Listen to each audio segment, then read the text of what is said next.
নির্বাচনের ঘটনা তিনটি প্রার্থী রাত্রি 7টায় একদম ফাইনাল বলে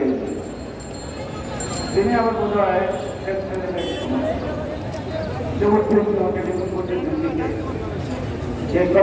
আগে একবার ছাড়েছেন ঘোষণা দেন আমার উপরে কে আপনার উপরে আছে আপনি ভুলেন ঘোষণা বলবো যদি 6:30 ভোটে জয়লাভ করবেন তিনি 330 ভোটে জয়লাভ আর 5 করলোকে শেখ রেহানার সমর্থিত যিনি একটা ভোটে দিয়েছিলেন তিনি তার মানে কি গতকালকে যে নির্বাচন হয়েছে এই নির্বাচনে ভোটের উপস্থিত যতটুকু 7ই জানুয়ারির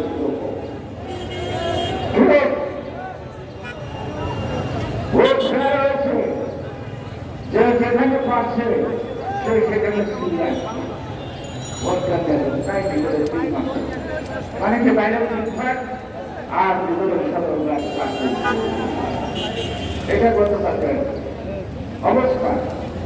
আপনারা অনেকের কথা বলছেন মুক্তি দিলেন আরেকটা নাম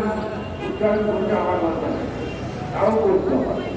একটু আগে যেটা মোবাইল করলাম একে বলছে বিএনপি চলে জীবন কন্ট্রোল হ্যাঁ বিএনপি তো জীবন কন্ট্রোল চলে জীবন কন্ট্রোলটা কারা থাকে খালেদা জিয়ার হাতে নয়তোবা ভারপ্রাপ্ত চেয়ারম্যান যিনি আন্দোলনের নেতৃত্ব দিচ্ছেন তারেক রহমানের হাতে আপনাদের জীবন কন্ট্রোলটা কোথায় আপনার জীবন কন্ট্রোলটা কোথায় আপনার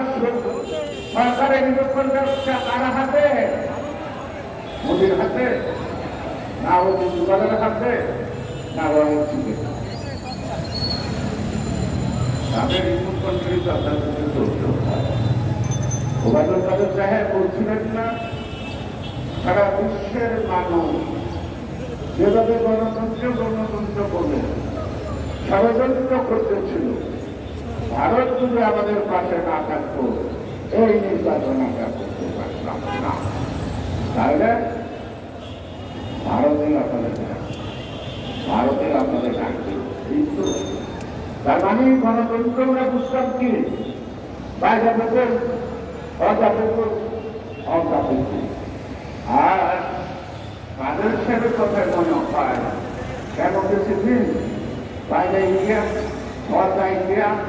অর্থা ইন্ডিয়া নাকি এর বেশি কিছু মনে হয় না সংক্ষেপে যদি বলে আসছি বাংলাদেশটা আছে কাটা তারে ঝুলছে অনেক বছর আগে জটিল ছিল ফেলানি যেমন কাটা তারে ঝুলছিল আজকে বাংলাদেশের স্বাধীনতার সার্বভৌমত্ব এই টাকাটা কাটতে হবে এই সুযোগ রাখা চলবে না আগে